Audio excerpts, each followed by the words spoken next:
All right, Victoria, thanks so much for being on the Friends with Wheels podcast. If I could start off by asking how you got started and what you do in the disability community, that'd be great.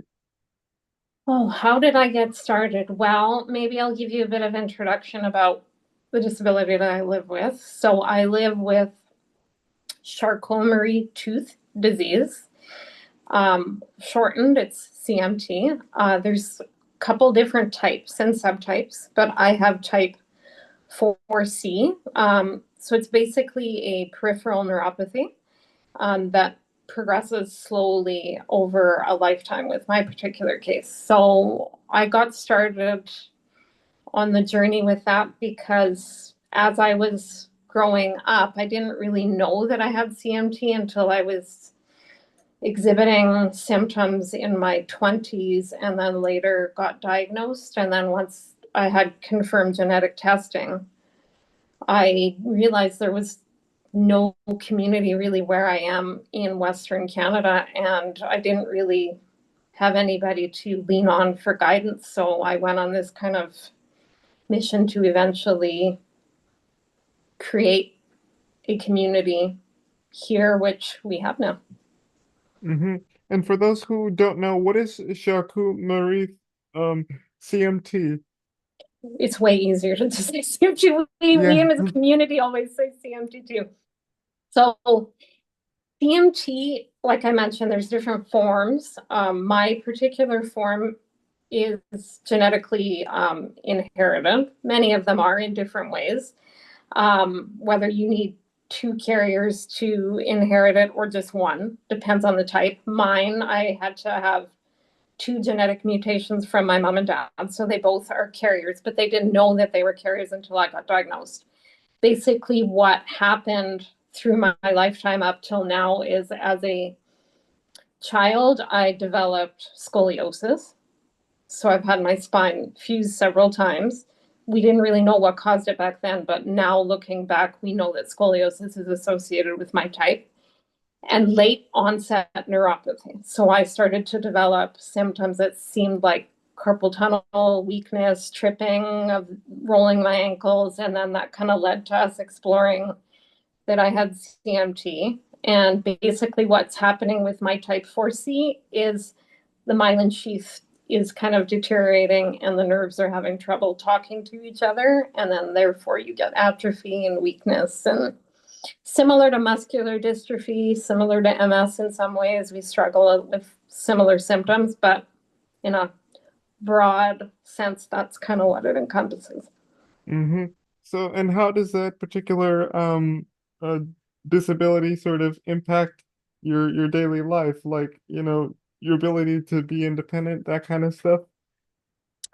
Well, when I can tell you 10 years ago, I could independently walk outside without any mobility devices. And then it got to the point where now I wear um, leg braces, custom made leg braces to just help me walk and stay upright. And then I use mobility scooters outside of the home.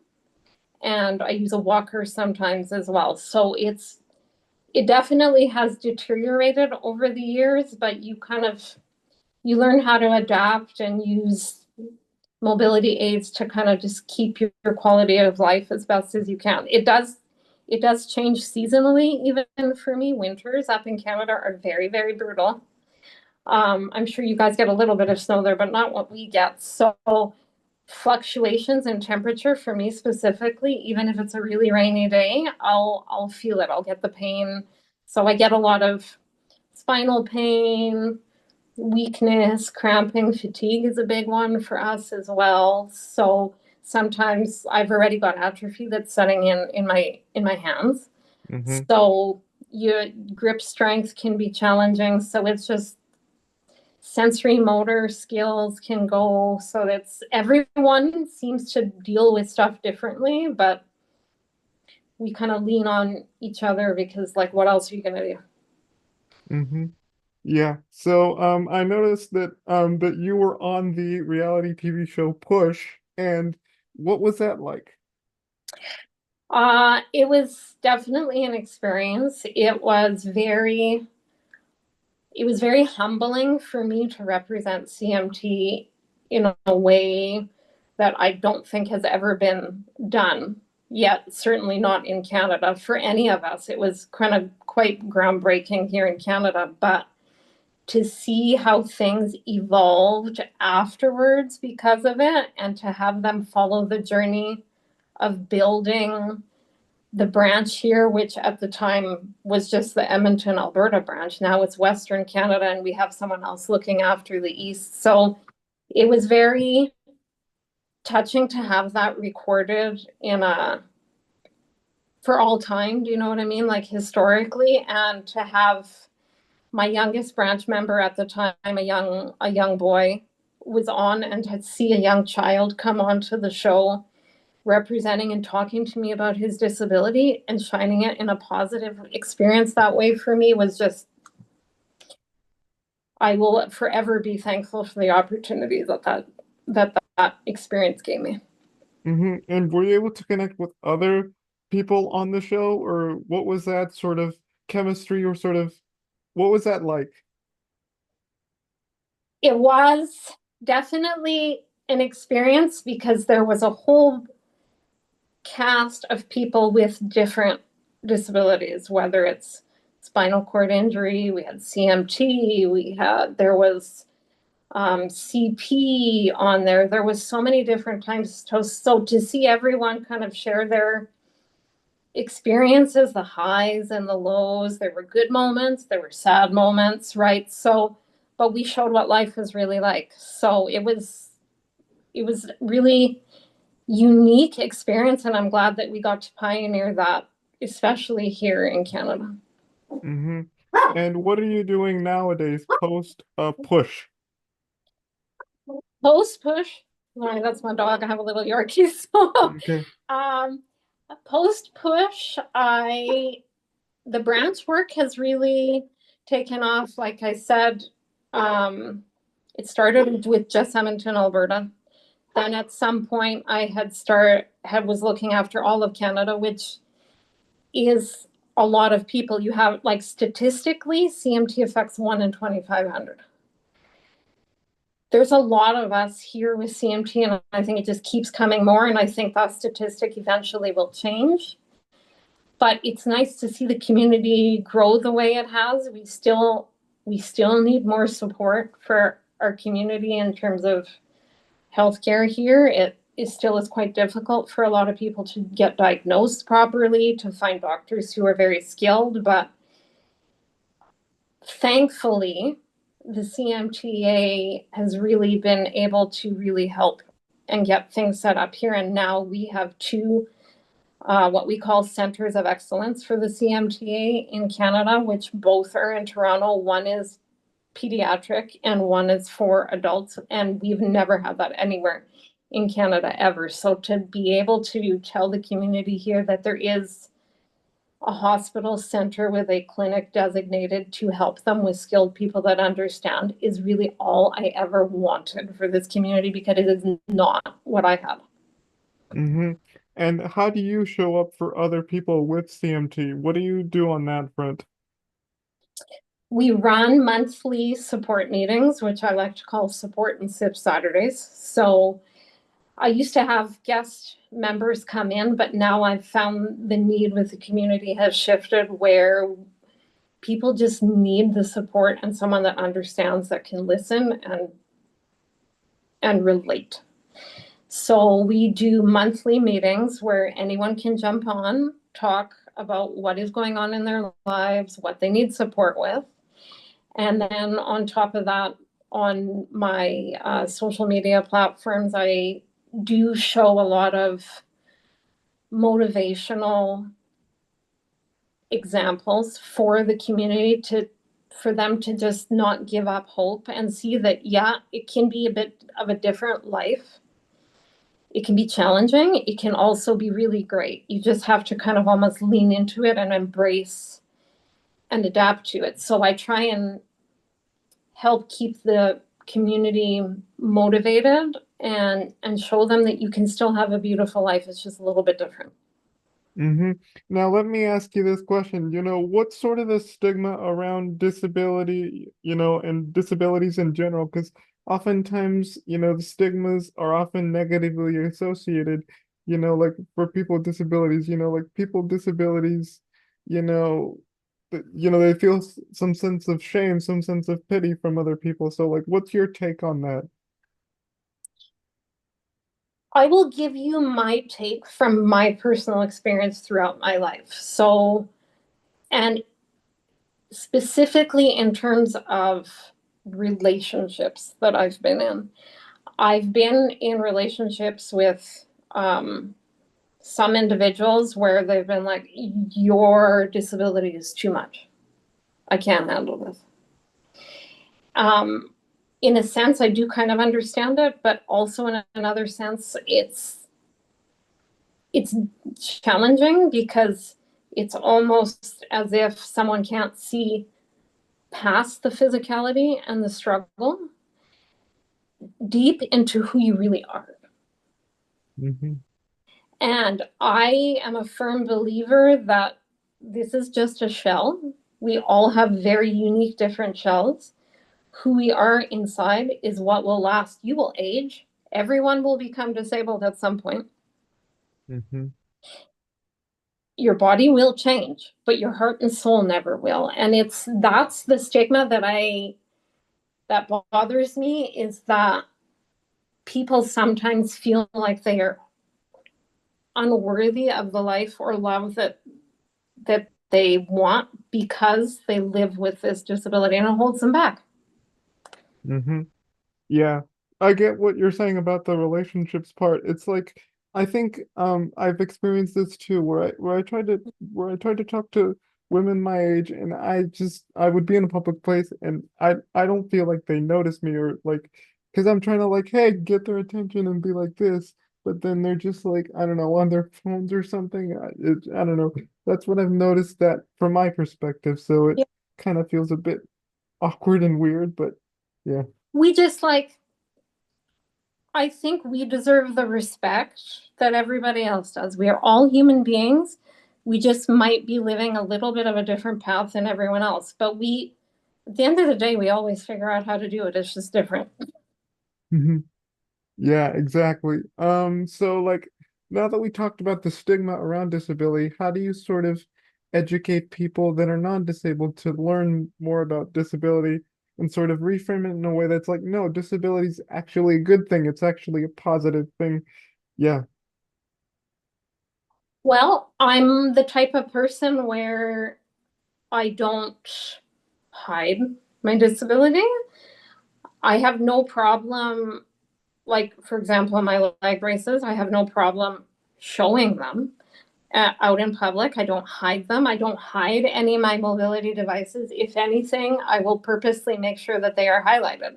I've been to red carpet events where I will purposely go with a mobility device because that presence deserves to be there.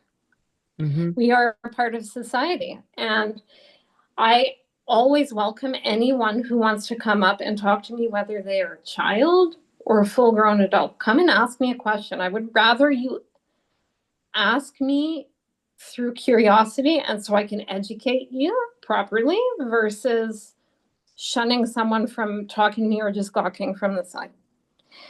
So I encourage anybody, instead of looking, pointing fingers, or not telling, or telling your children, like, don't, you're being rude, don't look, don't like talk, come talk to me.